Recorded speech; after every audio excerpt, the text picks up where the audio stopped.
Hi, and welcome back to my channel, the place where event leaders can elevate their event experiences, get inspired, and connect deeper within their community. If you're new here, hi, I'm Jamie Johnson. I am a retreat and conference coordinator for online service providers and content creators. I take your event ideas and vision and create the event of your dreams. Today, we're going to talk about the tech that is needed when you're hosting a retreat. Now, for those of you who are new here, retreats are a 3 to 5 day experience that brings a small amount of your community out of the Zoom room in person, usually in a retreat villa, an intimate setting, and creates a massive, deep transformation. This is not something where there's like 30 people in a room all doing yoga.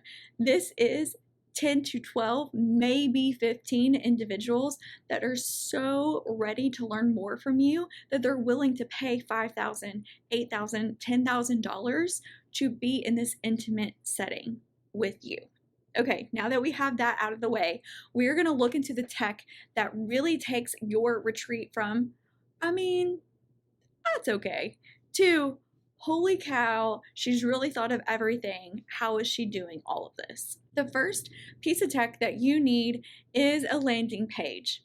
No longer are the days of you just sending a Stripe link in your stories or in your DMs and closing the deal. Now, granted, you can do that if your brand is magnetic enough, then that might work for you. But for most coaches on the internet today, they need a landing page.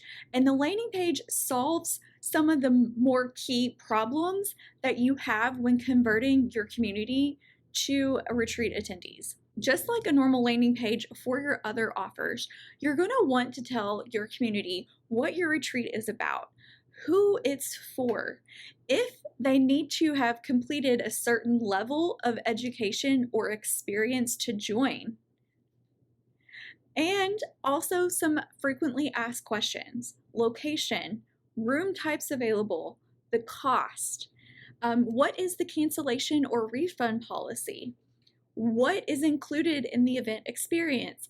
The landing page isn't necessarily all for emotion, it's more for the tangible benefits and details. You're going to want to start with emotion, pull at the heartstrings. You have to get there, FOMO action, and then follow up with the details. So that way someone can hit the page and make a decision of whether or not this is good for them. I guess piggybacking off of this, you're going to want to have a checkout cart. Now, this can either go to a Stripe link, or if you use a software like ThriveCart, which is a landing page to a checkout cart system. The second piece of tech that you're going to want is Zapier automations. Now, this specifically pointed for the onboarding email. Once someone has purchased your retreat, they should automatically get an email welcoming them to the retreat experience. In this email, I would outline expectations. How many touch points are you going to have between now, when they buy, and the retreat experience itself? You're also going to want to link expectations of maybe a what to know before you go document, expectations of maybe a Q&A session, and basically where they go from here. That way they don't buy this like $6,000, $8,000, $10,000 retreat experience and have no idea what comes next. This automation with ThriveCart to Zapier to your email provider, which mine is ActiveCampaign, really makes this service elevated when it comes to hosting a high ticket, high vibe retreat. The next piece of tech that I would suggest: a Facebook group, a Telegram group, or a WhatsApp group. That way your retreat attendees can introduce themselves, can start engaging with each other, can then form that community prior to the event experience. This is wonderful if maybe the airport transportation isn't included in the retreat experience. They can connect prior to that and either, ride together from the airport. Maybe if their villa isn't included in the retreat experience, they could room together, find hotels, and really get to know each other before the retreat starts.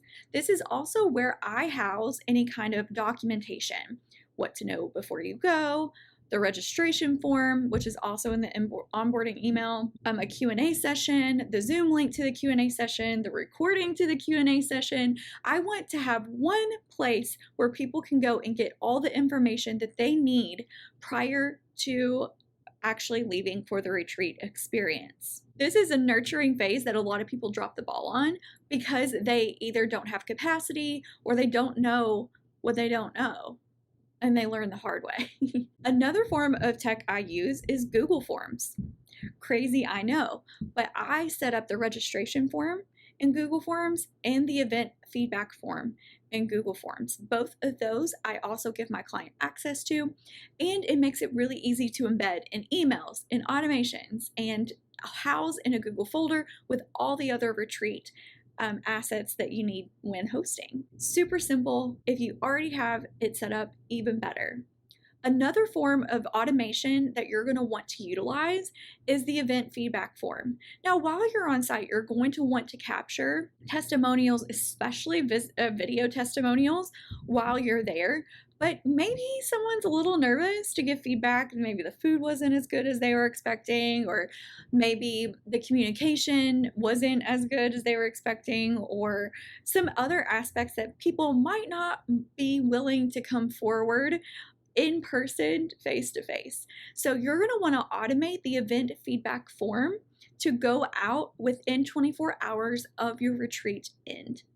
So you can set that up easily in your email automation tool or your email tool like ActiveCampaign and schedule this to go out at a certain time. That's the bare bones, the basic necessities of what you should be using when you are hosting a retreat. Now, if you've noticed, a lot of these are commonplace when in the coaching community. So you probably already have a landing page software, a checkout cart software. They probably utilize some sort of forms. You probably have a way to collect data and video and testimonials and all the things like that, even Zapier and an email marketing campaign. You probably already have all of these things set up in some sort of a way that you can adopt and adapt what you're currently using in your coaching business to your retreat itself. It just takes a little bit of time and testing to nail it, to make sure that everything flows properly. It can set you up for success, not having to chase people down, send them onboarding, circle back with them, because Lord knows you have enough to do with running your business, working with your team, and figuring out all the retreat details. If this has been helpful, go ahead and take a little screenshot, share it on your Instagram stories, and be sure to send me a DM or tag me so I know. All right, I'll talk to you guys later.